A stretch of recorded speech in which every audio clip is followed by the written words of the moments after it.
Assalamualaikum warahmatullahi wabarakatuh.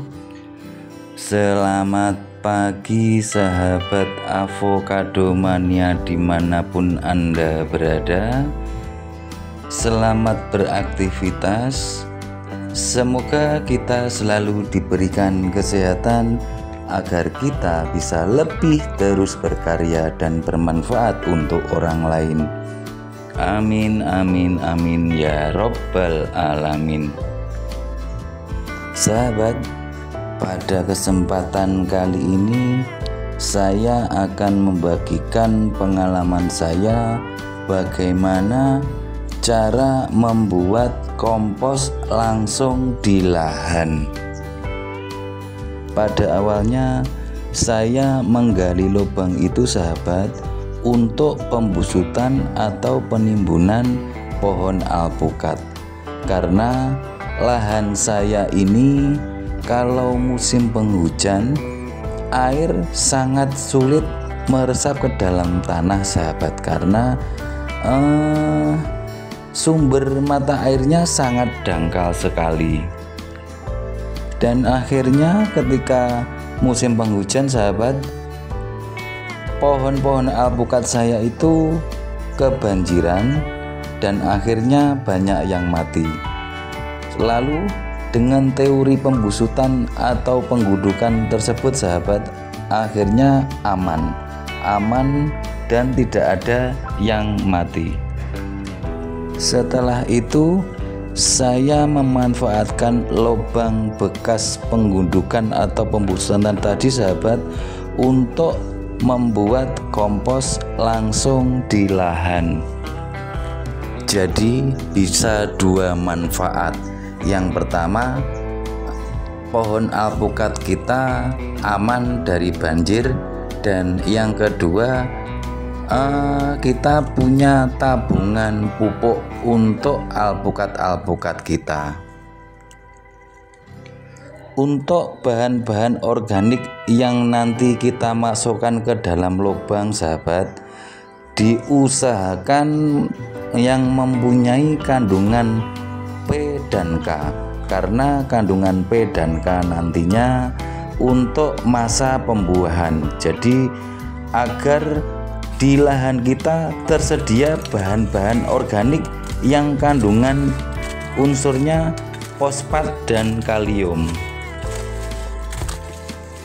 Dan kebetulan di dekat rumah saya sahabat ada pasar grosir buah.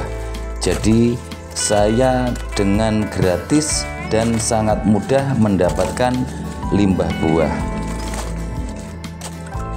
karena unsur yang ada di buah sahabat baik sekali nantinya untuk masa pembuahan. Karena secara teori sahabat, pupuk yang berasal dari daun akan menjadi daun, yang dari batang akan menjadi batang, dan yang dari buah akan menjadi buah.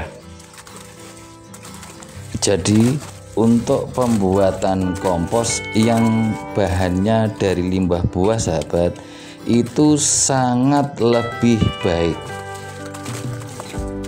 karena kandungan kompos yang berasal dari limbah buah tinggi akan fosfat dan kalium.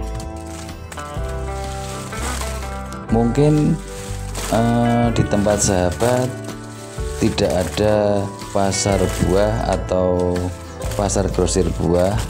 Misalkan di dekat sahabat ada penjual jus, yang pasti ada limbahnya, limbah buahnya. Kita minta pun saya yakin pasti gratis. Limbah buah apapun sahabat bisa kita masukkan ke dalam lubang ini. Dan selanjutnya sahabat, bahan organik yang biasa saya masukkan sabut kelapa.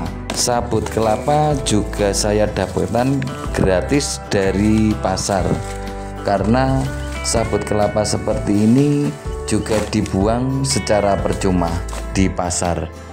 kita minta, kita buat untuk pembuatan kompos. Untuk sabut kelapa sahabat, banyak kandungan kaliumnya. Bahan selanjutnya yang sering saya membuat kompos sahabat, gedebok pisang. Karena gedebok pisang itu juga limbah yang pastinya kita juga gratis untuk mendapatkannya. Gedebok pisang itu banyak kandungan fosfatnya.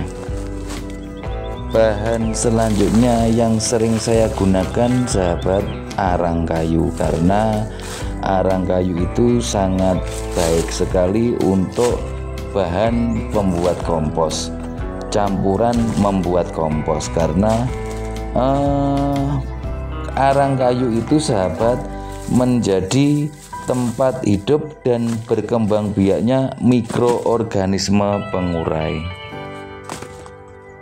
Dan kalau menurut saya sahabat, ketika kita membuat kompos tanpa adanya arang kayu itu kurang lengkap. Karena manfaatnya arang kayu itu sangat banyak sekali. Bisa untuk menyimpan air agar tidak cepat kering saat musim kemarau tiba, dan tidak akan lembab ketika musim hujan. Dan apabila di tempat sahabat kesulitan mendapatkan misalkan limbah buah, gedebok pisang, sabut kelapa atau arang kayu, sebenarnya limbah apapun sahabat, yang penting limbah organik kita masukkan ke dalam lubang tersebut. Semakin banyak limbah organik yang masuk ke dalam kebun kita sahabat, akan semakin subur lahan kita. Contohnya seperti konsepnya hutan sahabat. Hutan tidak ada yang memupuk karena banyak limbah organik yang ada di dalam hutan. Daun-daun berguguran, ranting-ranting berguguran, menumpuknya bahan organik yang ada di hutan, dan akhirnya hutan menjadi subur. Dan bahan yang terakhir biasa saya gunakan sahabat, sekam padi. Untuk sekam padi ini juga saya dapatkan gratis. Sekam padi ini saya taburkan di atas sendiri untuk menutup bahan-bahan organik yang lain. Seperti itulah sahabat cara saya proses pembuatan kompos langsung di lahan. Untuk pemasukannya sahabat tidak harus seperti itu, tidak harus seperti saya. Mungkin sahabat punya pengalaman sendiri atau punya cara sendiri. Dan yang paling penting sahabat, apabila sahabat memasukkan limbah buah, diusahakan paling bawah sendiri. Karena kita takutnya nanti kalau di atas potensi tumbuh biji. Kalau diletakkan paling bawah, limbah buah itu nanti akan tertutup bahan organik lainnya dan kemungkinan akan bisa terurai dengan baik. Dan juga misalkan sahabat memasukkan kotoran hewan dari kotoran kambing atau kotoran sapi, itu juga diusahakan diletakkan paling bawah juga, karena kotoran hewan itu berpotensi tumbuhnya rumput. Kalau diletakkan di bawah terus tertutup material organik lainnya, kemungkinan sangat kecil sekali untuk tumbuh rumput. Dan tidak kalah penting lagi sahabat, dalam proses pengomposan itu medianya itu harus lembab. Jadi setidaknya 2 hari sekali kita harus menyiram bahan-bahan organik tersebut agar cepat terurai, karena dalam proses pengomposan itu butuh kelembapan. Demikian sahabat, pengalaman saya cara membuat kompos langsung di lahan. Semoga dapat menjadi inspirasi sahabat-sahabat semua yang ada di rumah. Wassalamualaikum warahmatullahi wabarakatuh.